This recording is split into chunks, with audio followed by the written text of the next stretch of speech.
कानपुर का एक लड़का है जिसने एक सपना देखा कि वो हवाई चप्पल पहनने वाले लोगों को हवाई जहाज का सफ़र कराएगा। हमारा टारगेट है कस्टमर आए।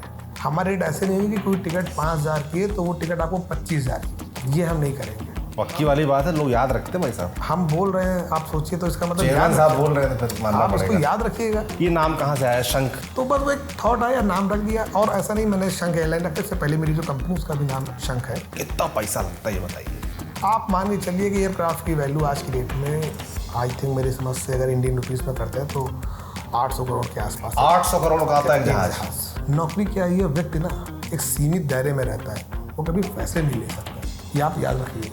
आप चाहे जितना अच्छा सीईओ ले आइए फॉरेन से पढ़ा के, फैसले नहीं ले पाएगा। क्या चाहते हैं आप? बहुत लोग इस्तीफे दे देंगे सुन के। ट्विटर पे लोगों को गुस्सा निकलता है, कुंभ है, कोई त्यौहार है, कोई ऐसी बड़ी चीज़ है, डिमांड ज़्यादा है, सटाक से। हमारी एयरलाइन में ऐसा कुछ नहीं होगा, तो निश्चिंत रहिए। किसी ने आपको बोला नहीं कि आप थोड़ा सा साउथ इंडियन एक्टर जैसे लगते हुए हैं? बहुत लोगों ने बोला, हमारा स्टाफ ही बोलता है हमको। बहुत सोच रहे हैं अगर नहीं होगा एयरलाइन सक्सेस तो फिर इसी में साउथ में मूवी में है रोल प्ले करेगा हीरो का। डोमेस्टिक शुरू करने वाले हैं फ्लाइट्स, आगे का प्लान क्या है? आगे का कोई सिंपल सा प्लान है हमारा। अभी डोमेस्टिक हम लोग चालू करेंगे, पूरे देश भर में हम लोग फ्लाई करेंगे। फिर उसके बाद 2026 से 27 के आसपास एयरक्राफ्ट की संख्या बढ़ाने के बाद इंटरनेशनल का प्लान है कि हम लोग इंटरनेशनल 26 इंडिया 27 में फ्लाई करने का इरादा है। तो कानपुर वालों के लिए कोई एक्स्ट्रा डिस्काउंट भी होगा क्या? अब फिर ऐसे तो कानपुर वाले भी कहेंगे, फिर बनारस वाले भी कहेंगे, फिर तो प्रयागराज वाले भी कहेंगे, सभी कहेंगे। ये बातचीत दो सपनों के बारे में है। एक सपना जो हमारे जैसे आपके जैसे छोटे शहरों के छोटे गांव के लोग देखते हैं कि कभी जहाज में बैठेंगे, हवाई जहाज में बैठेंगे, माता पिता को घुमाएंगे। और दूसरा सपना एक व्यक्ति का है, कानपुर का एक लड़का है जिसने एक सपना देखा कि वो हवाई चप्पल पहनने वाले लोगों को हवाई जहाज़ का सफ़र कराएगा। तो वो व्यक्ति हमारे साथ बैठे हैं, नाम है श्रवण कुमार विश्वकर्मा। शंख एयरलाइंस वो इंट्रोड्यूस कर रहे हैं, उसके चेयरमैन हैं। बहुत स्वागत है आपका। Thank you. सबसे पहले तो मुझे लगता है कि जो सबसे खास बात इस इंटरव्यू की है कि श्रवण जी कानपुर के रहने वाले हैं और मैं भी कानपुर का रहने वाला हूं। तो दो कानपुर वाले आज बात करने वाले हैं एक ऐसे सपने के बारे में। अभी मैंने हाल में एक फिल्म में देखी, सुपर बॉयज़ ऑफ मालेगांव करके। उसमें एक व्यक्ति कैरेक्टर है, वो बाद में सुपरमैन बनता है उस मूवी में। और वो अक्सर जो है जहाज़ की तरफ निहारता है बड़ी शिद्दत से कि एक दिन जहाज़ में बैठना है। पर पिक्चर की कहानी कुछ ऐसी, वो जहाज़ में नहीं बैठ पाता है। पर आपने ये सपना देखा है कि ऐसे सभी लोगों को जहाज़ में बैठाना है। कभी आप भी ये सपना देखते थे, आप मुझे बता रहे थे। तो इस सपने के बारे में बात करेंगे। पहले श्रवण कुमार विश्वकर्मा के बारे में जानना चाहता हूँ कि उनकी क्या कहानी है, उनकी शुरुआत कहाँ से हुई, कानपुर में कहाँ रहते थे, कहाँ पढ़ाई लिखाई की, माता पिता क्या करते थे, और यहाँ ये जो सपना देखा है सपने तक कैसे पहुँचे? ठीक है, ऐसा ना बहुत ही मध्यम परिवार से आया हूँ मैं, बहुत ही ज़्यादा मध्यम परिवार से। ऐसा कोई बहुत अच्छी कोई स्टोरी ऐसी नहीं रही कि मैंने कोई बहुत बड़ी पढ़ाई करी है, मैं कोई हार्वर्ड यूनिवर्सिटी से कहीं पढ़ के आया, ऐसा कुछ नहीं रहा। सिंपल रहा, एकदम नॉर्मल एक मीडियम वर्ग की फैमिली थी। फादर हमारे काम करते थे, माता जी कभी गई नहीं, माता जी घर ही पे रहती थी। नॉर्मली काम हुए और पढ़ाई थोड़ी सी सिचुएशन मेरी कम रही किसी कारण से, या पढ़ने में आपका ये मन नहीं लगा, या आप कह सकते हैं कि दोस्ती यारी ऐसी थी कि जो है ना छोटे में ही लोगों ने पढ़ाई छुड़वा दी। आप ये भी कह सकते हैं, दोनों चीज़ें हैं। ये भी कह सकते हैं कि पढ़ाई छुड़वा दी, या समझ लीजिए कि छोड़ भी दी। तो पढ़ाई छोड़ दी, फिर उसके बाद छोटे से ही मन लगने लगा, बिज़नेस की तरफ ज़्यादा मन लगने लगा। तो छोटे से ही ऑटो मोड में पता नहीं सा क्या हुआ कि व्यापार की तरफ से मन जाने लगा, अपने आप मन जाने लगा। धीरे धीरे चीज़ें बनती गई। कानपुर में कोई अपना व्यापार था? मतलब किस व्यापार से जुड़े आप? एक्चुअली में हम लोग पहले सरिये का व्यापार करते थे, टीएमटी का व्यापार करते करते फिर हम लोग लखनऊ में सेटअप हो गए। किसी कारणवश मेरे फादर एक्चुअली में उस तबीयत ख़राब हो गई थी, इस वजह से हम लोग लखनऊ शिफ्ट हो गए। फिर उसके बाद लखनऊ शिफ्ट हुए, वही व्यापार कंटिन्यू करते चले गए। एक समय के बाद चीज़ें बढ़ती चली गई। फिर एक समय के बाद लगा जल्दी बता रहे हैं, फिर देखिए आदमी देखेगा क्या इतना शॉर्टकट नहीं, थोड़ा आराम से बताइए इत्मीनान से। कानपुर में कहाँ रहते थे? आराम से बताने के लिए, देखिए वो एक्चुअली में आराम से बताने के लिए कुछ ऐसा है नहीं मेरी लाइफ में कि बहुत कुछ आराम से बताऊंगा। और बहुत कुछ आराम से बताऊंगा तो फिर ऐसी बहुत सारी चीज़ें निकलेंगी कि आप एक शब्द से दूसरे शब्द में आगे पहुंच नहीं पाएंगे। तो थोड़ा जल्दी चलेंगे तो जल्दी पहुंच जाएंगे आगे तक, नहीं तो आप वहीं कानपुर में रह जाएंगे, आप लखनऊ नहीं पहुंचेंगे। तो किस्से बहुत है ना हमारे। तो एक आध किस्सा सुना दीजिए कानपुर वाले स्वाभाविक भी सी बात है, देखेंगे अगर इसको। किस्से नहीं होते तो जो है यहाँ पर ना होते, तो किस्से हैं तभी यहाँ पर है। तो किस्से बहुत सारे हैं। तो कुछ चीज़ें ऐसी होती हैं कि वो समय के साथ लोगों को पता चले तो अच्छी लगती हैं, तो एक समय वेट करिए, उसके बाद पता चलेगा तो अच्छा कानपुर के लगेगा। टेम्पो में बैठे हैं, बहुत बैठे हैं, खुद चलाया है, गाना सुना है? बहुत सुना कानपुर है। का टेम्पो गाना मशहूर बहुत होता सुना है, खुद चलाए भी है टेम्पो। और है। बताइए, खुद चलाया टेम्पो आपने? बहुत ऐसे हमारे मित्र यार थे जिनकी खुद की टेम्पो थी, तो छोटे में शौकीन थे टेम्पो चला, मतलब नहीं चला पाते थे, तो शुरुआत में टेम्पो रहती थी तो चलाने का बड़ा शौक था, तो उनसे बोला तुम भाई हट जाओ, हमें चलाने को दे दो, तो हमने भी चलाए हैं। और इसमें कौन सी, वो हर व्यक्ति जो छोटा होता है वो कहीं ना कहीं कोई ना कोई तो एक बेस पकड़ता ही ना, कोई ऐसा तो है नहीं है कि हम बिल्कुल एक सडनली ऊपर से आए हैं, तो नीचे से आए हैं, तो नीचे से आया हुआ व्यक्ति हमेशा इसी रहता ही है। साइकिल से चला होता है, टेम्पो से चलता है, बस से भी चले, सबसे चले, ऐसा कोई आप बताइए ट्रैवलिंग साधन जिससे हम ना चले, ट्रेन से भी मैं चला, सबसे चला। जैसे आप वैसे हम, हमारे आप में कोई अंतर थोड़ा है, जैसे आप हैं वैसे हम हैं, जो आपने करा होगा वो मैंने भी करा, आप सोच लीजिए, यही जीवन की स्टोरी है हमारी। तो कानपुर से लखनऊ आना कब हुआ? कानपुर से लखनऊ लगभग हम 2010-12 के आसपास आ गए थे आई थिंक, और फादर की कुछ तबीयत की वजह से, बट फिर उसके बाद सेटअप हमने यहाँ बना लिया, फिर सेट हो गया तो फिर सेट हो गया तो सेट हो गया, बिजनेस करने लगे, सीमेंट्स के हो गए, TMT होने लगे, फिर माइनिंग, तरह तरह के, फिर ट्रांसपोर्ट में हम लोग चले गए, ट्रक्स काफ़ी हम लोगों के पास ही नंबर्स में हैं। माइनिंग से उसके बाद दिमाग में एक फितूर आया, आज से 3-4 साल पहले कुछ करते हैं, छोटे से कुछ करने का जुनून तो था ही था, तो कुछ करते हैं अलग, जो डिफरेंट हो दूसरों से, उसी लाइन में नहीं चलना जिसमें सब चलते हैं, भीड़ से कुछ अलग करें, या तो अलग पहचान बनेगी, करेंगे तब भी बनेगी, नहीं करेंगे तब भी बनेगी, क्योंकि हम जहाँ तक लेके जाएंगे तब भी आप हमें याद करेंगे, ये तो फैक्ट था। तो उसी दिन तो सोच लिया था कुछ अलग करने का, डिफरेंट करने का, तो वो एविएशन आने वाले समय में एक ग्रो इंडस्ट्री है, इसमें कोई डाउट नहीं है, क्योंकि धीरे धीरे पब्लिक अब मूव कर रही है, तो स्वाभाविक सी बात है, आपने भी देखा होगा एयरपोर्ट्स पे भीड़ देखी होगी, तो ये एक समय के बाद कहीं ना कहीं प्रॉफिट का बिजनेस है ये, और आने वाले समय आदमी की नीड भी है, क्योंकि अब आदमी के पास नई जनरेशन में किसी के पास समय नहीं है कि वो मतलब आपको आज बॉम्बे जाना, मैंने लखनऊ से आपको बॉम्बे जाना है, तो आई थिंक मुझे लगता है 24 घंटे के आसपास की ट्रेन है जी। अब 24 घंटे जाना, 24 घंटे आना, प्लस कहीं लेट हो गई या कुछ और चीज़ें हो गई, तो आप इतना लंबा समय आप समझ लीजिए ऑलरेडी आप वही फ्लाइट से आएंगे 2 घंटे में चले, ये आपने ऑब्जर्व किया खुद के ऊपर? खुद के ऊपर, आप खुद कर लीजिए। बिल्कुल, मैं इस पे डिटेल में आपसे और बात करूंगा, पर मेरा सवाल जो है वो ये है कि कानपुर का लड़का जो टेम्पो कभी चलाता था वो अब हवाई जहाज चलवाएगा, ये सपना कैसे आया? मतलब किसी ने आइडिया दिया, खुद आपको क्लिक किया, खुद की ज़रूरत के हिसाब से लगा कि ऐसा कुछ कर सकते हैं? एक्चुअली में क्या हुआ ना कि कभी कभी कुछ चीज़ें जीवन में घटित होती हैं, वो जब मैंने खुद कभी मैं ट्रैवलिंग कर रहा था, उससे कोई चीज़ हिट करी, वो हिट करी तो ऐसा लगा कि चीज़ें पता करते हैं और देखते हैं कि हम कहाँ तक पहुँच सकते हैं, क्योंकि एविएशन एक कहीं ना कहीं एक बड़ी इंडस्ट्री तो है ही है। बड़ी इंडस्ट्री और बड़ी रिस्की इंडस्ट्री मानी जाती है। नहीं, तमाम लोग risk ये भी नहीं है। जो परसेप्शन है उसकी बिल्कुल बात कर रहा हूँ। हाँ, रिस्क ये तो आप बताएंगे। नहीं, रिस्क किसी चीज़ में नहीं है। हर चीज़ अगर आप मेरी बात समझिए, हम और आप बैठे भी हैं, बैठे बैठे सडनली 2 सेकंड में आदमी को हार्ट अटैक आ जा रहा है, रिस्क कुछ नहीं है। मैं आपको सिंपल सा थॉट समझाता हूँ, समझने की कोशिश करिए। 35 एज ऑन मेरी, मतलब मैं अपना मान चलता हूँ 60-70 से तो ऊपर नहीं जीऊँगा, 30-35 साल बचे हैं, तो अब खोने क्या है? सिर्फ पाने के लिए तो बचा है, 35 साल ही तो बचे हैं, आप उनको क्यों जोड़े जो आप बीत आए? अगर आप अपना बैक का समय वापस ला सकते हो तो आप जोड़ो उसको, वो तो बीत गया है ना, 35 ही तो बचे हैं। और उसके साथ उसमें शुगर रख लीजिए, BP रख लीजिए, वो तो 4-5 साल, वो तो बाई 1 गेट 1 फ्री वाले कहावत है ना, वो आपके पास रहेगी। तो फिर आप इतना, आपके पास रिस्क कहाँ है? रिस्क कहाँ पर है अभी बताइए? आप किस चीज़ों को डरते हैं कि फलाने क्या कहेंगे, वो क्या कहेंगे? डेयरिंग है आप। बस मैं समझिए ना, मैंने कहा ना हमारे पास डर और रिस्क हमारे पास है ही नहीं। डर और रिस्क का कुछ हमारे पास सवाल ही नहीं उठता है।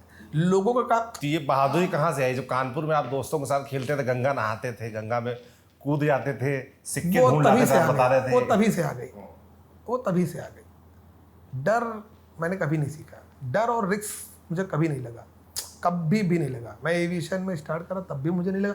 जब मैं NOC के लिए अप्लाई करा तब मेरे 1000 दोस्तों ने कहा कि नहीं मिलेगी, दिक्कत है, ये है, तब भी मैं गया। डराया लोगों ने आपको? उससे क्या होता है?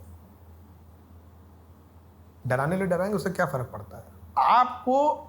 आप सिंपल सी बात समझिए, अगर आपको अपने कोई काम के लिए मोटिवेशन की ज़रूरत है तो आप बिल्कुल, फिर इसका मतलब है आप काम करने लायक नहीं है। हमें आज आपके साथ बैठ के बात करनी है, मतलब करनी है। इसके लिए मुझे थर्ड आदमी का मोटिवेशन की जरूरत नहीं पड़ेगी। मुझे जहाज उड़ाना है, मतलब उड़ाना है। थर्ड आदमी कहेगा तब मैं उड़ाऊंगा, तो फिर इसका मतलब है मैं तो फिर बेवकूफ़ हूं ना, फिर मैं कहाँ हूँ। या आपका बहुत अच्छी लाइफ थॉट आपने दिया इस समय कि अगर ऐसा आपको नहीं किसी है। चीज़ के लिए मोटिवेशन चाहिए, इसका मतलब कहीं ना कहीं आइडिया में ही कमी है, शिद्दत में कमी है। अरे इसका मतलब आपको खुद ही नहीं पता अब करना क्या, आपको किस दिशा में जाना है। अगर आपकी दिशा सही है तो आपको मोटिवेशन की जरूरत क्या है बस। आप सोचिए, अगर आपको कोई भी काम करना है तो आपको मोटिवेशन की जरूरत किस चीज़ की है, होनी नहीं चाहिए। अरे मुझे करना है तो करना है, हम उनकी चिंता क्यों करें लोग क्या कहेंगे। हम करेंगे तब भी कहेंगे, नहीं करेंगे तब भी कहेंगे, तो अब करिए ना, से अच्छा है आगे बढ़िए। हम जहाँ तक पहुँचेंगे, मैं तो कहता हूँ मैं जहाँ तक मैं जैसे भी करके लाया, जिस तरीके से भी लाया, मैं जहाँ तक पहुँचा तब भी लोग नाम लेंगे। तो डरना किस चीज़ का। आप इस चीज़ के चक्कर में अपनी ज़िंदगी बर्बाद करते हैं कि लोग क्या कहेंगे। जी, लोग क्या कहेंगे, रिश्तेदार क्या कहेंगे, दोस्त क्या छोड़िए ना, आप उनको क्यों चिंता कर रहे हैं। आप उनकी चिंता में आप अपने अंदर की योग्यता खो रहे हैं ना। आपके अंदर जो डेयरिंग है, आपके अंदर कुछ करने की क्षमता थी, करके दिखाइए, करिए और आगे बढ़िए। मैं मतलब एक जो सजेशन मेरा है अपना मानना, जो नए लोग हैं या पुराने लोग हैं, आदमी सबसे बड़ी कमी पता क्या है, उसको चाहिए सब कुछ थाली में सजा हुआ। पहले वो मन में सोचता है कि मैं ये काम करूँगा तो ये होगा, इसमें फिर ऐसा होगा वैसा होगा। गलत। आपको जो करना है उस राह पे चल पड़िए, रास्ते अपने आप बनेंगे। आप ये सोचेंगे कि हम ये ऐसा हो जाएगा तब करेंगे, तो ना वो टाइम आएगा ना ये टाइम आएगा। आपको जो करना करिए। आपसे बात करके ऐसा लग रहा है कि मैं शंख एयरलाइंस के चेयरमैन से नहीं, किसी मोटिवेशनल स्पीकर से बात कर रहा हूँ। काफ़ी मोटिवेशन दे रहे हैं आप। ऐसा कुछ नहीं है, ऐसा कुछ भी नहीं है। मोटिवेशन वाली ऐसी कोई बात नहीं है भाई कि मैं कोई मोटिवेशन स्पीकर हूँ। वो मेरे अंदर के अपने थॉट है, मेरे अंदर की अपना एक जुनून था, मुझे एयरलाइंस उड़ानी है तो उड़ा। शंख एयरलाइंस ये जो नाम है, मतलब शंख अपने आप में मतलब बड़ा अपील कर रहा है, छोटा शब्द है और अपने धार्मिक नज़रिए से देखें तो काफ़ी इंगेजिंग है। ये नाम कहाँ से आया, शंख का नाम से जुड़ा नाम क्या एक्चुअली है? मेरा बहुत पुराना, मैंने रखा हुआ है शंख नाम, बहुत पहले से रखा हुआ है। घर में पूजा पाठ होती है तो शंख नाम आ गया। अब आप देखिए, अगर सोचिए, शंख एक ऐसी चीज़ है हर जगह पे आती है, हर जगह पे लोग, लेकिन आपने देखा होगा मोस्टली इस नाम को यूज नहीं होता है, ये भी आपने देखा होगा। तो घर में होता है और हर आदमी बजा भी नहीं हर पाता आदमी है। करता है। आप बजा लेते हैं शंख? नहीं नहीं, मैं नहीं बजा पाता। सीख लीजिए अपनी देख के। मैं नहीं बजा पाता हूँ। तो कहने का मतलब है उसको लोग यूज़ करते हैं, तो बस वो एक थॉट आया, नाम रख दिया। और ऐसा नहीं मैंने शंख एयरलाइन रखा, इससे पहले मेरी जो कंपनी उसका भी नाम शंख है, तो वो बहुत पहले से कंटिन्यू पुराना चला नाम रहा है। है मतलब? पुराना नाम है और उसको कंटिन्यू खुद करा का है। आपका दिया हुआ है या माता पिता नहीं या नहीं, किसी खुद का और? मेरा अपना एक खुद का दिया हुआ नाम है और बहुत पहले से नाम दिया हुआ था, तो ऐसा कुछ नहीं है कोई स्पेशली ऐसा रहा कि नहीं मैंने शंख नाम, शंख एयरलाइंस, ऐसा कोई नहीं, मतलब कुछ भी नहीं। वो पुराना नाम है, वो जो प्राइवेट कंपनी नाम चला रहा है उसी को मैं कंटिन्यू आगे कर रहा हूँ, बस सिंपल थॉट है। इसमें कोई ऐसा नहीं रहा कि हमने बहुत प्लान करके सोचा है कि नहीं ये मैं नाम रखूँगा, ऐसा करूँ, कुछ भी नहीं रहा। बिल्कुल। ये उत्तर प्रदेश केंद्रित आपका शंख एयरलाइंस होगा और यहीं से आप शुरू कर रहे हैं, और जैसा कि मैंने सुना है, मीडिया रिपोर्ट से पढ़ा, लखनऊ से ही आप पहली फ्लाइट शुरू करेंगे, लखनऊ टू दिल्ली। तो यूपी से ही शुरू करने का कारण ये है कि आप यहीं के रहने वाले हैं, यहीं इन्वेस्ट करना चाहते हैं, नहीं देखिए, या सपोर्ट मिला यूपी से, ऐसा कुछ नहीं देखिए, सपोर्ट जो यूपी सरकार से मिला था वो मिला ही मिला है, प्लस उसके साथ साथ हम यूपी के रहने वाले हैं, यूपी में हुए हैं, तो हम दिल्ली में जाके क्यों उड़ाएं। स्वाभाविक सी बात है, हमारे जो जानने वाले लोग हैं, सबसे अच्छी बात है जानने वाले साथ जिन्होंने कहा था तुमसे नहीं हो पाएगा वो भी यहीं पर है, तो कम से कम उड़ेगा तो सुकून उनको मिलेगा, हमें तो कम मिलेगा। हमें तो जो मिलना था वो मिल चुका अब, तो कम से कम वो भी लोग रहेंगे, सब लोग रहेंगे तो अच्छा लगेगा। तो हम दिल्ली से जाएँ, मुंबई से जाएँ तो क्यों उड़ाएं। तो हम यूपी के हैं तो हम यूपी से ही उड़ाएंगे, स्वाभाविक सी बात है। आप जिस शहर के हैं तो स्वाभाविक सी बात आप भी चाहेंगे कि हम जिस शहर से हैं, जिस प्रदेश से हैं, उस प्रदेश से ही हम पहली फ्लाइट उड़ाएं, तो हम यूपी से ही पहली फ्लाइट उड़ाएंगे। हो सकता है कि वो लखनऊ एयरपोर्ट हो सकता है वो हमारे जेवर भी हो सकता है, ऐसा नहीं है, वो एक टेंटेटिव डिसाइडेड है, क्योंकि लखनऊ एयरपोर्ट पे कुछ काम चल रहा है, इस वजह से हो सकता है कि वो फ्लाइट का कुछ 19-20 हुआ तो हम, बट ये श्योर है मैं पहली फ्लाइट मेरी यूपी से ही उड़ेगी। बिल्कुल। मैंने ये चीज़ नोटिस की कि विज़न में आपके कि मध्यम वर्ग टारगेट है आपका, जो मैंने देखा, सुना, समझा। क्या विज़न क्या है, मतलब इस एयरलाइन का विज़न क्या है, और जो सबसे ज़्यादा मुझे लगता है दर्शक जानना चाहेंगी कि कब ऑपरेशनल हो जाएगा, कागजी कार्रवाई कहाँ तक पहुँची इस कंपनी? देखिए, कागजी कार्रवाई ऑलमोस्ट एयरक्राफ्ट हम लोग के आ चुके हैं, एओसी के हम लोग लगभग 4th प्रोसेस में बैठे हुए हैं, तो एओसी आई थिंक मुझे लगता है कि कुछ समय के बाद हमको मिल जानी चाहिए।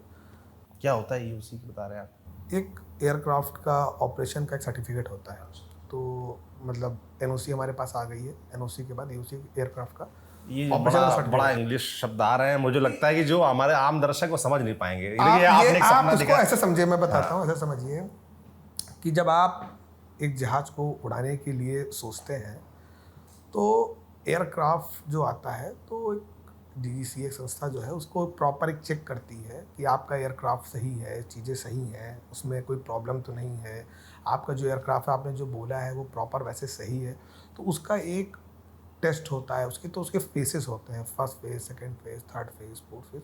तो वो फेस हम लोगों के होते हैं कि आपका सब कुछ कंप्लीट है, क्योंकि यहाँ पर आम पब्लिक, आम जनता बैठती है तो वो उसको ध्यान में रखते, उसकी सुरक्षा को ध्यान में रखते हुए तो उसके फेसेस होते हैं। तो उस फेस को हम लोग ऑलमोस्ट पार करवाए हैं और देन उसके बाद ऐसे वो हम लोग को अप्रूवल मिल जाएगा। तो आई थिंक हफ्ते 10 दिन के अंदर हम लोग पहली अपनी फ़्लाइट यूपी से, किसी भी एयरपोर्ट, लखनऊ से या जेवर से, हम लोग पहली फ़्लाइट अपनी उड़ान भर देंगे। कोई डेडलाइन सेट हुई क्या? डेडलाइन एक्चुअली में मई का प्लान है हमारा। तो कार्रवाई है, कागजी कार्रवाई है, 2, 4, 5, 10 दिन ऊपर नीचे, ये स्वाभाविक सी बात है, चलता ही है, क्योंकि इसे कोई डेडलाइन अभी डिसाइडेड डेट नहीं डिसाइडेड है। बट ये है कि जल्द से जल्द, जितनी जल्दी हो रहा है उतनी जल्दी हम लोग फ्लाई करने के लिए रेडी हो रहे हैं। तो आप लोग अक्सर ये बात बात शब्द आ रहा है कागजी कार्यवाही, तो जैसे मान लीजिए आप श्रवण कुमार विश्वकर्मा है, कोई और श्रवण चाहे कि मेरा भी सपना है, मैं भी शुरू करना चाहता हूँ, प्रोसेस क्या होता है? मतलब कैसे कागजात मिलते हैं, क्या क्या कहाँ कहाँ अप्रूवल लेना पड़ता है, कहाँ कितनी दौड़ भाग करनी पड़ती है? देखिए उसके लिए मतलब कोई भी चला सकता है, ऐसा नहीं है कि मैंने करा तो आप भी कर सकते हैं, कोई भी कर सकता है। उसके आप मिनिस्ट्री ऑफ सिविल एविएशन या आप ऑनलाइन भी जा सकते हैं, उसके प्रोसीजर आप चेक कर सकते हैं, उसके सब नेट पे भी पड़े हुए हैं, कैसे कैसे प्रोसीजर है, कैसे कैसे फॉर्म भरना पड़ते हैं।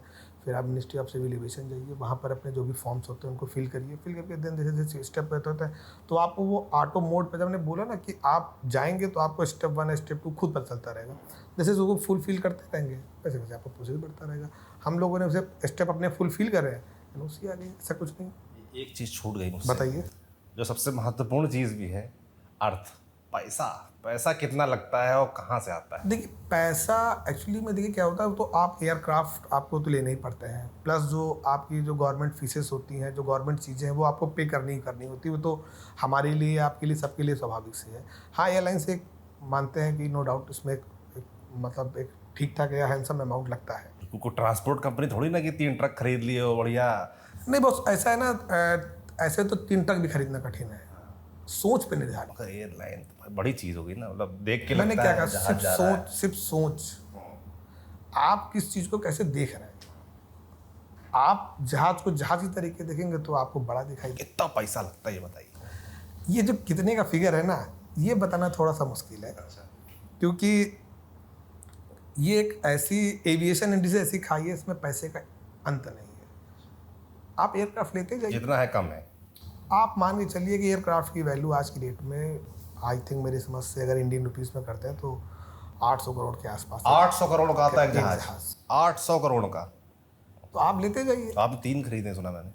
तो स्टेप बाय स्टेप चल रहे हैं, फाइनेंस है, हाँ बैंक से फाइनेंस है, और यहाँ के नहीं, बाहर भी जैसे हम लोग जाते हैं बैंक में कार फाइनेंस कराते हैं, वैसे ही सेम जहाज वैसे फाइनेंस होता है। सेम वैसे फाइनेंस, उसके लोग हैं, चीज़ें हैं, बाहर की बैंक है, उन लोगों ने फाइनेंस करा, देन एक एक्स अमाउंट होता है वो हम लोग जमा करते हैं, फाइनेंस है। स्वाभाविक सी बात है, उतना अमाउंट कोई कैसे देगा, तो वो जनरली सी बात है फाइनेंस ही होगा। जैसे कार फाइनेंस है, जैसे ईएमआई होती है वैसे वो होता है। प्लस जहाज बहुत जल्दी ईजिली लीज पे भी मिल जाते हैं, तो लीज पे भी रहते हैं, तो एक उसमें रेंट जाता है।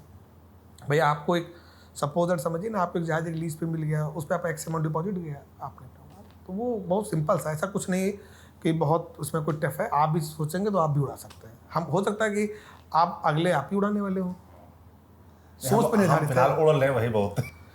नहीं, ये आप सोच रहे हैं ना, उड़ाने के सोचेंगे तो उड़ा भी ले जाएंगे, कैसी बात। अच्छा आप सोचिए ना, इतना आप हमसे मोटिवेट मत पूछ रहे करिए हैं, भाई साहब। नहीं आप सोचिए ना, आप कैसे हमसे कह सकते हैं, तो सोचिए आप क्यों नहीं उड़ा सकते। अच्छा आप भी सोचिए आप क्यों नहीं कर सकते। क्या मेरे ऊपर वाले ने 3 हाथ दे रखे हैं, तो आप क्यों नहीं कर सकते? सोचिए अगर थोड़ा सा, आप लोग भी सोचिएगा। स्वाभाविक सी बात है लोग सोचे करने के लिए, और स्वाभाविक सी बात है जब तक लोग इस धारणा को नहीं अपनाएंगे तब तक कि लोग देखिए, आप इंस्टाग्राम पे, यूट्यूब पे ना मोटिवेशन रील्स देख के आप नहीं वो हो पाएंगे। आपको जमीन पे उतर के ना एक बार तो गाली खानी पड़ेगी। जब तक आप वो बेइज्जती वाला थप्पड़ का वो नहीं करेंगे तब तक आप सर्वाइव नहीं कर पाएंगे। एकदम ट्रू फैक्ट है। आप इस चक्कर में मत रहिए कि लोग क्या कहेंगे, वो छोड़ दीजिए सोचना। आपको जो करना है आप बेधड़क करिए।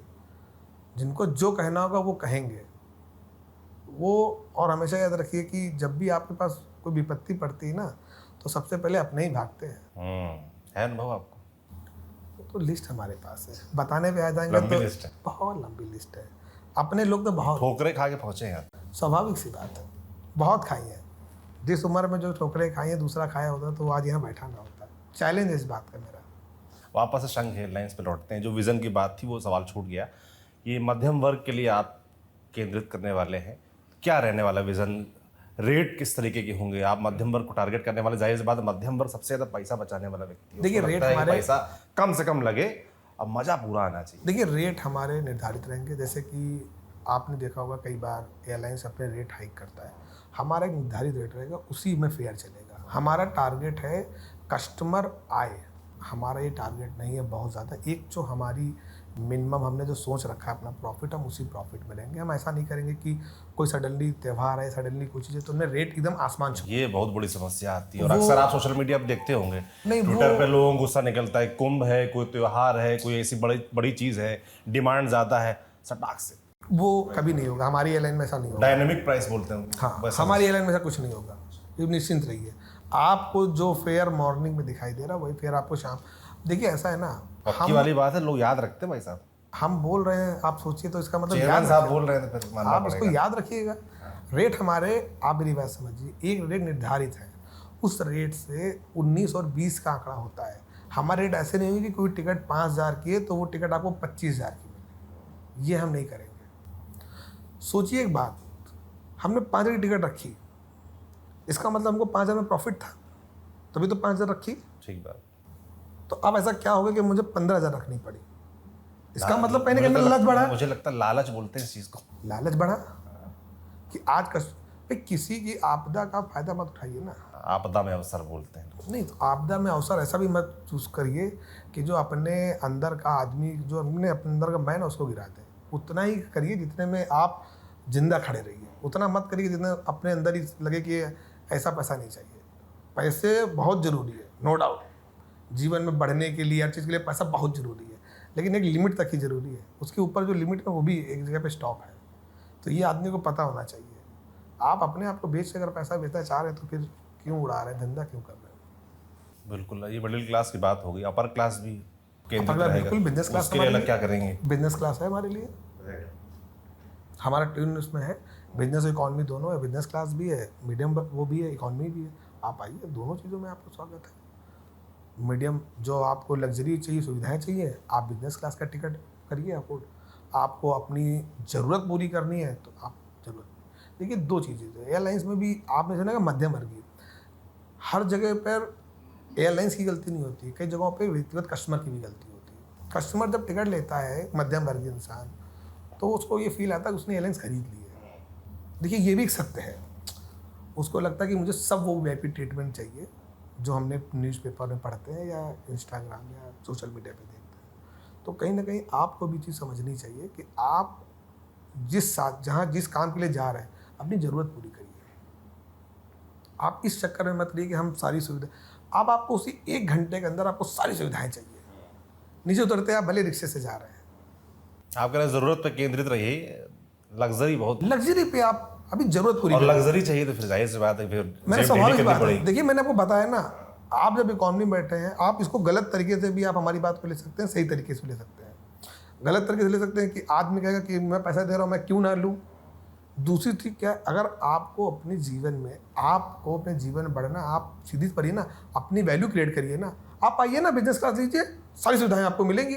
आप उंगली क्यों उठा रहे हैं? अपने आप खुद इतना काबिल करिए ना। आप उंगली क्यों उठा रहे हैं? अपने को काबिल करके आगे बढ़िए। इसीलिए तो बिजनेस क्लास आगे होता है और इकॉनमी पीछे होता है। क्यों होता है? उसकी क्षमता थी, वो वहाँ बैठा। आप अपनी क्षमता बनाइए ना। आप अपने आप को इतना मजबूत करिए कि आप आज पीछे क्यों बैठा, आप आगे बैठिए। मिडिल क्लास की एक और शिकायत रहती है, मैं जब खुद भी जब टिकट बुक करता हूँ, जैसे हमने ट्रेन की टिकट बुक की, टिकट मिल गई, सीट उसमें लिखी हुई है, जाके बढ़िया बैठे पहुंच गए। फ्लाइट के पहले टिकट बुक करो, उसके बाद टिकट बुक करने के बाद सीट फिर खरीदो। ये बड़ा हमको समझ नहीं आता है, ये क्या चक्कर है? आपके में भी रहने वाला है? बताता हूँ मैं, होता क्या ना, जो भी फ्लाइट टिकट लेता है उसको विंडो सबसे पहली पसंद है। हाँ, दिखना चाहिए बाहर माहौल। देखना चाहिए ना, विंडो पहली पसंद है। तो वही है ना, आपदा में अवसर। तो हम अब जान रहे हैं कि आपकी पहली पसंद वही है। आप किसी भी शॉप में जाते हैं कुछ चीज़ खरीदने, और उस शॉप वाले को पता है कि ये मेरे वहाँ का बिस्किट शॉप क्रीम वाले है, कहते हैं ना, ये आखिरी शर्ट बची भैया, आखिरी। तो आपने देखे कह दिया। तो उस आपदा में अवसर अगर कोई ढूंढ रहा है तो भी गलत नहीं है। दूसरी चीज़ है, हम इसमें थोड़ा सुधार करेंगे, हमारे वहाँ सुधार है। अब कई बार क्या होता है, आपकी फ़्लाइट बुकिंग पे भी डिपेंड करता है। आपने फ़्लाइट की टिकट कब बुक करी है? आपको कल जाना, आप आज बुक कर रहे हो, तो स्वाभाविक सी बात है, अगर फ़्लाइट फुल है तो टिकट कहीं ना कहीं सीट एडजस्टमेंट करना ही पड़ता है। बीच में लोग सीट छोड़ देते हैं। तो हमको भी एज ए फ़्लाइट उड़ाना है तो हमको तो सारी फुल करनी है ना। हर आदमी अगर विंडो ही ले लेगा, एयरक्राफ्ट एक्चुअली में पब्लिक को नहीं पता है, जब एयरक्राफ्ट उड़ता है ना तो उसका एक बैलेंस होता है। समझने की कोशिश करिए आप, बैलेंस होता है। बैलेंस का मतलब आप ये नहीं कि केवल एक साइड की टिकट बुक कर लें, एक साइड की नहीं कर लें, आपको बैलेंस में चलना है। तो जो सॉफ्टवेयर है वो इसी हिसाब से वर्क करता है कि वो टिकट आपको सीट, इसीलिए वो अप डाउन डाउन दिखाते हैं, क्योंकि वो एयरक्राफ्ट एक बैलेंस से चलता है। अगर एक ही तरफ का हो जाएगा तो लोड फैक्टर, तो वो लैंडिंग में और उसमें जो प्रॉब्लम क्रिएट करता है। तो ये भी मतलब आप एयरलाइन शुरू करते करते आधे पायलट भी हो गए, नहीं, मैं पायलट नहीं हुआ है। टेक्निकलिटी समझने लगे हैं आप। नहीं, तो अगर मैं समझ रहा हूँ तो मैं गलत नहीं हूँ। धंधा मेरा, चीज़ें मेरी, पैसा मेरा, रिस्क मेरा, सब मेरा, बेइज्जती मेरी, इज्जत मेरी। तो मेरा समझना गलत कहाँ से है? बहुत सही है। तो फैसले मेरे, हानि लाभ मेरा। कल को जब एयरलाइन कुछ भी होगा तो गाली किसको देंगे आप मुझे? आज आप प्यार से पूछ रहे हैं, कल आप हमसे पूछेंगे बताइए ये कैसे हुआ, आपने 400 आदमी की सैलरी नहीं दी, तब आप सवाल हमसे करेंगे। तो जब मुझे इज्जत मुझे आप ही दे रहे हैं, बेइज्जती भी आप मेरी करेंगे, तो फैसले मेरे क्यों नहीं होने चाहिए? बिल्कुल। और एक थर्ड आदमी के मैं छोड़ के एयरलाइन सोलो चलवा दूंगा उसको। मैं अगर एक शब्द कहूँ तो हो सकता है आप उसको थोड़ा सा मतलब बुरा मत मानिएगा। नौकरी क्या है, ये व्यक्ति ना एक सीमित दायरे में रहता है, वो कभी फैसले नहीं ले सकता है। ये आप याद रखिए। आप चाहे जितना अच्छा सीईओ ले आइए फॉरेन से पढ़ा के, फैसले नहीं ले पाएगा। फैसले लेने सीखिए, सही गलत बाद में सिद्ध होंगे, फैसले नहीं ले पाएगा। और अत्यधिक पढ़ा लिखा आदमी वैसे भी फैसला नहीं ले पाता है। ये मेरी थ्योरी है, मैं किसी पे ब्लेम नहीं कर रहा हूँ कि पढ़ना लिखना गलत है, अपना लाइफ लेसन। अपना लेसन है। लेकिन ये सत्य है, नौकरी किया हुआ व्यक्ति एक निर्धारित फैसले ही ले पाएगा। आप कुछ भी हमको बता दीजिए, बोल्ड फैसले हमारे जैसे कुछ पागल टाइप के लोग ही ले पाएंगे। वो बोल्ड फैसले लेने के लिए ना आपको जिगरा चाहिए, एक अलग टाइप का। और नौकरी के वो आदमी वैसे भी बंधन बंधा है, तो वो तो वैसे भी नहीं तोड़ पाएगा। क्या चाहते हैं आप? बहुत लोग इस्तीफे दे देंगे सुन के। आप अगर इस्तीफे दे दें और इस्तीफे देने के बाद वो अगर अपना सेल्फ मोटिवेट हो जाए, अगर मैं चाहता हूँ अगर मेरी दो बातें गलत सुन के और आपके अंदर वो ईगो हट हो जाए और उससे आप कुछ बन जाए, तो इससे अच्छा मेरे लिए क्या होगा और आपके लिए क्या होगा? पुण्य बताइए। का काम नहीं कर रहे आप। नहीं, पुण्य तो मैं करता ही नहीं, पुण्य से मुझे नफरत है। हाँ, पाप से ही मुझे प्यार है। पुण्य से इच्छाएं हट चुकी हैं। पाप और पुण्य सोचना छोड़ दिया, सही और गलत सोचना छोड़ दिया। सही क्या है, गलत क्या है, पुण्य क्या है, पाप के, ये सब सोचना छोड़ दिया है। जिंदगी जिस राह पे चल रही उसी राह पे मैं चल रहा हूँ। ये नहीं सोचता हूँ ये सही क्या है गलत क्या है। जो आपके रास्ते में चीज़ें हैं वो आप करते चलिए, आगे बढ़ते चलिए बस। 3 जहाज खरीदे हैं मैंने सुना आपने, बोइंग 737, हम लोग 800 NG। ये चुनाव कैसे किया कि यही जहाज लेना है? नहीं, पहले हम लोग बोइंग 737 उसमें NG में जा रहे थे, बट किसी कारणवश हम लोगों ने बोइंग को इसमें छोड़ दिया। हम लोग एयरबस 320 लाए हैं। अच्छा, हम लोग बोइंग से एयरबस में शिफ्ट हो चुके हैं और एयरबस 320 हम लोग लाए हैं। ये 3 जहाज आप आ गए हैं? हाँ, आ चुके। 320 हमारे आ चुके। बोइंग हमने नहीं लिया। बोइंग पहले हम लोग बोइंग से शुरुआत करने वाले थे, बट किसी कारणवश बोइंग में कुछ प्रॉब्लम है, टेक्निकल कंपनी और कुछ इश्यूज होने के कारण से हम लोगों ने उसको मूव करके एयरबस 320 में। आपने कैप्टन GR गोपीनाथ का नाम सुना है? हाँ सर, डेक्कन एयरलाइंस शुरू की थी, उनका भी एक सपना था ₹1 में फ्लाइट। बहुत अच्छा करा। बाद में फिर वो उतना सफल नहीं हो पाए। तो ऐसी कहानियों से क्या कैसे देखते हैं कहानियों को? क्योंकि आपका भी एक सपना है कि भाई मिडिल क्लास को जहाज पे लाना। मैं किसी कहानी पे कोई ध्यान नहीं देता हूँ। मुझे किसी कहानी से कोई नहीं मतलब, कौन सक्सेस हुआ कौन फेलियर, उससे मुझे कोई फ़र्क नहीं पड़ता। मुझे किसी की कहानी से, जो सक्सेस है उनसे भी नहीं मतलब है, जो फेलियर है उनसे भी नहीं मतलब है। मेरी अपनी एक लाइन है, मेरी एक विचारधारा है, मैं अपनी विचारधारा पे चल रहा हूँ। मैं किसी की कहानी से अगर प्रेरित हूँ तो फिर मैं एयरलाइंस बंद कर दूंगा। मैं अपनी विचारधारा पे चलूँगा, सही गलत वो पब्लिक डिसाइड करेगी। मैं किसी की कहानी को सुन के मोटिवेट ये सब कुछ नहीं, है ही नहीं मेरे अंदर। इसीलिए मैं बस मूवी देखता हूँ, वो भी वैसी देखता हूँ जिसमें थोड़ी सी सॉफ्ट टाइप की हो। अच्छा, हाँ बस। किसी ने आपको बोला नहीं कि यार थोड़ा सा साउथ इंडियन एक्टर जैसे लगते भी हैं? बहुत लोगों ने बोला, हमारा स्टाफ ही बोलता है हमको, बहुत बोलते रहते हैं। तो हमने कहा भी कि किसी दिन साउथ चले जाए क्या। हाँ। सोच रहे हैं अगर नहीं होगा एयरलाइन सक्सेस तो फिर इसी में साउथ में मूवी में रोल प्ले करेगा हीरो का, ऐसा रहेगा, सही रहेगा। हाँ। तो ये चीज़ें हैं। अब थोड़ा कॉम्पिटिटर्स की बात कर लेते हैं। इंडिगो, एयर इंडिया, ये दो बड़े की प्लेयर्स हैं फिलहाल जो देश में सर्वाइव कर रहे हैं और लगातार ग्रो भी कर रहे हैं। एविएशन इंडस्ट्री भी लगातार देश में ग्रो कर रही है। इंडिगो के बारे में कहा जाता है कि 60% से ज़्यादा मार्केट पर उसका कब्जा है। तो ऐसे कॉम्पिटिटर्स को, उनके लिए क्या आपके भाव हैं, कैसे कोई उनको भाव कम्पीट करेंगे? वो अपनी जगह उड़ रहे हैं, हम अपनी जगह उड़ेंगे। क्या पता आज वो 60% फीसदी कर रहे हैं, हम कल 80% कर। तो फ्यूचर की बातें हैं, फ्यूचर की बातें हैं, उसमें हम फ्यूचर की बातें में कोई टिप्पणी करने के मेरा कोई वही नहीं है। और आज इंडिगो 60% पे हो जाता, कल हम 80% बैठे हों, वो डाउन हो जाए। ये तो अप और डाउन का तो खेल चलते रहता है। आप अपने काम को कितनी सही तरीके से कर रहे हैं ये इंपॉर्टेंट है। आप काम को प्रोसीजर पे ध्यान दीजिए, सिंपल सा थॉट समझिए, आप इस पे ध्यान दीजिए। सब्जी बना रहे हैं, खाना बना रहे हैं, उसको ध्यान दीजिए कि नमक की मात्रा कितनी होगी, मसाले की मात्रा कितनी, स्वादिष्ट बनेगी न स्वादिष्ट बनेगी, इसको छोड़ दीजिए टेंशन। तो अभी मेरा उस पर कोई ध्यान नहीं कि हम इंडिगो को हमारा कंपटीशन है या इंडिया से या आकाश से, में कोई मतलब नहीं। हम अपनी एक एयरलाइन है, हमारी अपनी चीज़ें हैं, हम अपने उस पर चलेंगे। लोग क्या कह रहे हैं, हमारा कंपटीशन किससे, इसमें मेरा कोई ध्यान नहीं और ना ही मुझे कोई किसी से मतलब है। ना मैं उनसे कंपटीशन में हूँ, ना मैं गिनता हूँ, ना मैं कोई मतलब नहीं। मैंने आपको फिर बोला कि मैं अपनी एक विचारधारा, मैं उस पर ही चलूँगा। मैं अपने काम को करने पर ज़्यादा यकीन करता हूँ। चीज़ें मैं अपने आप, एयरक्राफ्ट संख्या बढ़ेगी, चीज़ें बढ़ेंगी, हो सकता है आज वो 60% लिए, कल हम 80 नहीं 100% ले लें। तो समय है, कभी भी चक्का कहीं भी घूम सकता है। क्या पता है ऊपर वाले ने क्या कुछ हमारे लिए रखा हो। जब वो यहाँ तक लेके आया तो हो सकता है ऊपर वाला हमको आगे और भी लेके जाए। क्योंकि अगर यहाँ तक लाने की उसने सोचा है तो फिर आगे ऊपर ले जाने की सोचा ही होगा कुछ। जो उसने प्लान बनाया होगा वो अच्छा ही बनाया होगा। गिराएगा तो भी वो गिराएगा, उड़ाएगा तो भी उड़ाएगा। मानते हैं भगवान को? बहुत मानते हैं। आता है मोटिवेशन वहाँ से? नहीं, मोटिवेशन क्या, जो चीज़ें एक मतलब ये मानता हूँ कि कहीं ना कहीं आपकी सफलता में ऊपर वाले का हाथ होना बहुत जरूरी है। उसके बिना आप सर्वाइव नहीं कर पाते। वो अगर उसकी नज़र है आपके ऊपर तो लोगों की चिंता मत करिए। अगर वो आपके साथ में है तो फिर लोग जो कह रहे हैं उसको कहने दीजिए। तो कोई चिल्लाने ख्याल दिमाग में आया है तो फिर रास्ता बनेगा। वो मैंने आपको कहा, आप कोई भी काम हो आप उसका एंड मत सोचिए। आपको कोई काम करना है, आप उस पथ पे चलिए। पथ पे चलेंगे, ऊपर वाला रास्ता आपको ऑटो मोड पे बना के देगा। हम नहीं बनाएंगे, वो खुद ही बना के देगा। वो देखता है कि एक बंदा मेरा उस रास्ते पे बढ़ रहा है, वो रास्ते खुद ही बनाएगा। वो कहता है कि आप पहले हिम्मत तो दिखाओ उस रास्ते पे चलने की। आप तो पहले गिरे जा रहे हो।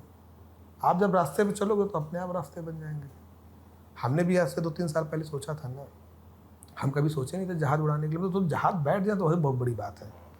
तो सोचा उड़ाएंगे, किसी को चीज़ बुरी लगी, सोच लिया उड़ाएंगे, चीज़ें करी, स्टेप 1 2 किसी 3। कोई चीज़ बुरी लगी भी आपने बोला? बुरी लगी लेकिन वो कभी कुछ चीज़ें नहीं, वो बताने वाली नहीं है बस। अच्छा। कुछ चीज़ें हो जाती हैं जो लग जाती हैं कभी कदार। वो कभी कभी कुछ चीज़ें ऐसी बुरी लग जाती हैं तो हम तो कहते हैं अच्छी चीज़ ना, उसकी बुरी लग गई मुझे, बढ़िया है। जो चीज़ मुझे बुरी लगी वो अच्छी लगी ना, कम से कम अगर उससे मेरी ग्रो हो गई और चीज़ें बदल गई तो वो तो मेरे लिए अच्छी है। वो तो मेरे वरदान साबित हुआ, वो तो मेरे लिए वरदान साबित हुआ है। प्लान क्या है? जैसे अभी हम देख रहे हैं 3 जहाज़ हैं और आप डोमेस्टिक शुरू करने वाले हैं फ्लाइट्स। आगे का प्लान क्या है? आगे का कोई सिंपल सा प्लान है हमारा। अभी डोमेस्टिक हम लोग चालू करेंगे, पूरे देश भर में हम लोग फ्लाई करेंगे। फिर उसके बाद 2026 या 27 के आसपास एयरक्राफ्ट की संख्या बढ़ाने के बाद इंटरनेशनल का प्लान है कि हम लोग इंटरनेशनल 26 इंडिया 27-27 में फ्लाई करने का इरादा है। अभी हमारा 2025 में इरादा है कि हम किसी भी तरीके से अपनी प्लेन की संख्या 10 के ऊपर पार करें, फिर 2026 में उसको किसी भी तरीके से हम 15 या 20-25 एयरक्राफ्ट को प्लस करें अपनी संख्या। अभी सारा ध्यान अब फ्लीट के नंबर बढ़ाने पर है, नंबर ऑफ फ्लीट पे ही सारा मेरा ध्यान है। टोटल ध्यान नंबर ऑफ फ्लीट पे है बस, कि नंबर ऑफ फ्लीट हम कैसे बढ़ाएंगे, बस सारा ध्यान इसी पर। केंद्र यूपी रहेगा? केंद्र यूपी रहेगा, हेड ऑफिस मेरा लखनऊ रहेगा, और बाकी एक ऑफिस मेरा गुड़गांव है, वो ऑलरेडी है, चल रहा है। तो हेड ऑफिस लखनऊ रहेगा, क्योंकि यहीं रहते हैं तो फिर स्वाभाविक सी बात हेड ऑफिस लखनऊ रहेगा। शुरुआत में किन किन शहरों को जोड़ने का प्लान है? अभी जितने भी मेट्रोस हैं उनको लगभग सबको जोड़ेंगे। यूपी के मैक्सिमम शहर जोड़ने, गोरखपुर हो गया, बनारस हो गया, कानपुर हो गया, तो ये सबको जोड़ने का पूरा प्लान है मेरा, प्रयागराज है। और दिल्ली है, मुंबई है, कलकत्ता है, आपका बेंगलोर है, चेन्नई है, उन सब सिटियों में, जेवर है, तो ये सब एयरपोर्ट्स को जोड़ रहा हूँ मैं धीरे धीरे। चंडीगढ़ है, इन सब एयरपोर्ट्स पे, गोवा है, तो सब ऑलमोस्ट रूट्स हमारे फाइनल हो रहे हैं। वो काम हमारी टीम जो है लग के प्रॉपर कर रही है, बैक हैंड में ऑलरेडी चल रहा है सब कुछ। हायरिंग वगैरह सब हायरिंग वगैरह सब चालू है। केबिन क्रू की लगभग ऑलमोस्ट हायरिंग हो चुकी है। पायलट्स की भी हायरिंग लगभग ऑलमोस्ट चल रही है, अंडर प्रोसेस में है। कुछ चीज़ें हो रही, कुछ चीज़ें अंडर प्रोसेस में चल रही हैं। तो ऑलमोस्ट सब 70-80% के आसपास में काम पे हम लोग फिनिश पे बैठे हैं। 10-15% जो काम है वो कुछ ही मंथ में कंप्लीट होकर फ्लाई पे आपको दिख जाएगा। फिर उसके बाद जब फ्लाई करने लगेंगे तो कुछ चीज़ें तो जानते हैं, स्वाभाविक सी बात है, फिर चलाते चलाते सीखते हैं। फिर लोग आएंगे, लोग जाएंगे, वो तो जनरली सी बात है। पायलट्स आएंगे, पायलट जाएंगे, क्रू आज हमारे पास है, वो कल जाएगा, तो जनरल सी बात है, इसमें कोई बहुत बड़ा मुद्दा नहीं है। लोग आएंगे जाएंगे तो वो तो चलता ही रहेगा। अभी मैं आपसे बात कर रहा था तो आपने कहा लखनऊ केंद्र रहेगा, यूपी केंद्र रहेगा, और कानपुर का जिक्र किया आपने, क्योंकि आप कानपुर के हैं भी, तो मुझे लगता है जो कानपुर वाले हैं वो आप पे एक्स्ट्रा नज़र रखेंगे। और कानपुर वालों की बड़ी शिकायत भी रहती है कि कानपुर से बड़ी कम फ्लाइटें हैं, तो कोई खास योजना कानपुर को लेकर भी? देखिए, कानपुर की अगर खास योजना भी ऐसा नहीं है, बट हम ये कि हम फ्लाइट लगा रहे हैं कानपुर में। हम देखेंगे कि कितनी ज़्यादा से ज़्यादा हम फ्लाइट कानपुर में कराएं, और कानपुर वालों से भी निवेदन करेंगे कि वो लखनऊ आके भी फ्लाइट ना लेना, क्योंकि ये भी बहुत बड़ा तभी फिजिबल होगा। क्योंकि कानपुर क्योंकि औद्योगिक नगरी है, तो मुझे लगता है कि वहाँ से फ्रीक्वेंट फ्लायर्स तो होंगे, होते हैं, ऐसा नहीं है कि नहीं होते हैं। लेकिन कई बार प्रॉब्लम क्या होती है, बहुत सारे लोगों का लखनऊ में कोई ना कोई काम रहता है, किसी का कुछ रहता है, राजधानी होने की वजह से नियरेस्ट भी है कानपुर के, तो लोग कहीं ना कहीं अटैच में रहते हैं, तो इस वजह से लोग लखनऊ से ज़्यादा फ्लाई करने की कोशिश करते हैं कानपुर के अपेक्षा। और कानपुर वालों के लिए कोई एक्स्ट्रा डिस्काउंट भी होगा क्या? अब फिर ऐसे तो कानपुर वालों के लिए कहेंगे, फिर बनारस वाले भी कहेंगे, फिर तो प्रयागराज वाले भी कहेंगे, सभी कहेंगे। 55 गंगा नहाई आपने, टेम्पो चलाया है, वहीं पढ़े हैं, तो लोग उम्मीद थोड़ा एक्स्ट्रा करेंगे ना। बिल्कुल करेंगे, लेकिन क्या होता है ना, अगर सब सिटी को जोड़ेंगे तो सभी जगह हर आदमी ने कहीं ना कुछ करा तो है, कुछ ना कुछ जुड़ाव निकल ही आएगा सब जगह। हाँ, स्वाभाविक सी बात है, जुड़ाव निकल ही आता है ना कहीं से। सब शहर में आना आवागमन रहता ही है, तो सब जगह पे डिस्काउंट करेंगे तो फिर तो हम उड़ा चुके हैं फ्लाइट। फिर तो डिस्काउंट में ही निकल जाएगी फ्लाइट सारी। आप क्या चाहते हैं, उड़ेगी डिस्काउंट दें? नहीं उड़िए, खूब शुभकामनाएं आपको, बहुत बहुत और धन्यवाद। आपका जो विजन है उसमें आप सफल हों, ऐसी उम्मीद करते हैं। 100% होंगे। ये ऊपर वाले का आशीर्वाद भी है, जब वहाँ तक लाया तो मैंने कहा ना कि वो उड़ाएगा भी और आगे भी ले जाएगा। बाकी आप खुद ही कह रहे थे कि कुछ गलती करेंगे तो हम सवाल आपसे पूछेंगे आगे, बिल्कुल, तो हमारी नज़र भी रहेगी आपके इस हाँ प्रोजेक्ट पर। बिल्कुल, आप बिल्कुल नज़र रखिए, एकदम पैनी नज़र रखिए बना के। हम तो चाहते हैं आप नज़र रखिए पैनी, कम से कम कुछ चीज़ें होंगी जो हमें कुछ किसी के लिए कहना है, हम ना कह पाए तो आप कहें हमारे माध्यम से, तो हम तो चाहते हैं कि ऐसा रहे पैनी नज़र आपके ऊपर हमेशा। बिल्कुल, तो शंख एयरलाइन शुरू करने के लिए आपको खूब शुभकामनाएं, बहुत बहुत धन्यवाद, और उम्मीद करते हैं कि जल्द हमारी फिर मुलाकात हो। बिल्कुल, और आप, स्वागत है आपका, जब चाहे तब आइए, आपका ही घर है, आप ही की फ्लाइट है, जब मन करे तब बैठिए। अब तो हमारा कनेक्शन निकल गया है, ये कानपुर के, हम भी कानपुर के हैं। हाँ, कनेक्शन का भी फायदा उठाइए, कम से कम इसी बहाने आप आइए। हम तो चाहते हैं कि मैं पब्लिक कनेक्शन जुड़े। की वजह से शिकायत ज़्यादा लेके आऊँगा आपके पास। शिकायत तब लाएंगे ना जब आपको मिलेगी, जब आपको मिलेगी नहीं तो कैसे लाएंगे आप? आपकी जो समस्या है, आम इंसान की समस्या है, हम आपसे कह रहे हैं कि जिस फेस पे हर एक, मैं उस फेस से गुजर के आया हूँ, मुझे एक आम इंसान की जो समस्या है वो मुझे पता है, वो मैं आपको नहीं होने दूंगा। फिर मैं दूसरी बात कहूँगा कि आप अपनी ज़रूरत पे ध्यान दीजिएगा प्लीज़। ठीक बात। आप लग्जरीज के लिए मत अभी जाइए। आप सपोज दैट आप एक स्टूडेंट हैं, आप दिल्ली से मुंबई जा रहे हैं, अब पढ़ाई पे ध्यान दीजिए, लग्जरीज पे भी ध्यान मत दीजिए। जब लग्जरीज का टाइम आपका आएगा ना, तो बिजनेस क्लास के लिए आपके लिए बना है, उसके लिए सीट अवेलेबल है। मुझे कहने की ज़रूरत नहीं है। आप मांगिए मत, खुद को काबिल करिए, ये मेरा थॉट है। मांगिए मत, आप काबिल करिए, बिजनेस क्लास में बैठिए ना, सारी फैसिलिटीज़ आपको मिलेंगी, जो आप सोचते हैं उससे अच्छी मिलेंगी। तो पहले अपनी ज़रूरत पे ध्यान दीजिए। तो आपको ये बातचीत कैसे लगी कमेंट बॉक्स में लिखकर ज़रूर बताएं। शंख एयरलाइंस के बारे में आप क्या सोचते हैं, कोई सुझाव हो तो भी कमेंट बॉक्स में लिखकर ज़रूर बताएं। देखते रहिए TV9 डिजिटल। शुक्रिया।